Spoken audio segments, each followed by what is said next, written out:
കേരളത്തിലെ തെരഞ്ഞെടുപ്പ് പ്രചാരണത്തിൽ അടവ് മാറ്റിയിരിക്കുകയാണ് ബി.ജെ.പി. ശബരിമല യുവതീ പ്രവേശന വിഷയം വരും ദിവസങ്ങളിലും സജീവമായി ഉന്നയിക്കാൻ പാർട്ടി തീരുമാനിച്ചു. തെരഞ്ഞെടുപ്പ് കമ്മീഷന്റെ നിലപാടിനെ അവഗണിച്ച് മുന്നോട്ടു പോകാൻ പ്രചാരണ കമ്മിറ്റികൾക്കും നിർദ്ദേശം നൽകിയിട്ടുണ്ട്. ശബരിമല കർമ്മസമിതി ഇന്ന് നടത്തിയ സെക്രട്ടേറിയറ്റ് മാർച്ചിനെതിരെ LDF തെരഞ്ഞെടുപ്പ് കമ്മീഷന് പരാതി നൽകും.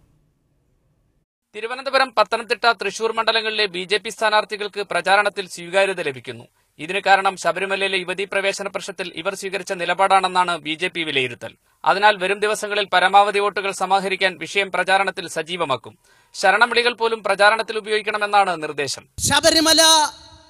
ശബരിമലയോട് ബന്ധപ്പെട്ട പ്രശ്നങ്ങൾ തെരഞ്ഞെടുപ്പിൽ പ്രശ്നമാക്കുമെന്ന് ആവർത്തിച്ച് നിങ്ങളെല്ലാം സാക്ഷി നിർത്തി ഇവിടെ പറയാൻ ഞാൻ ആഗ്രഹിക്കുകയാണ്. ഞങ്ങളെ തടയാൻ ആർക്കും സാധിക്കില്ല എന്ന് ഉറപ്പിച്ച് നിങ്ങളെല്ലാം സാക്ഷി നിർത്തി പറയാൻ ആഗ്രഹിക്കുന്നു. ശബരിമല കർമ്മസമിതിയുടെ നേതൃത്വത്തിൽ സ്ഥാനാർത്ഥികളുടെ പേരുകൾ പറയാതെ വിഷയത്തിൽ പ്രചാരണം ആരംഭിച്ചിട്ടുണ്ട്. ബി.ജെ.പി. തീരുമാനത്തിനെതിരെ കോൺഗ്രസ് പ്രവർത്തക സമിതി അംഗം ഉമ്മൻചാണ്ടി രംഗത്ത് വന്നു.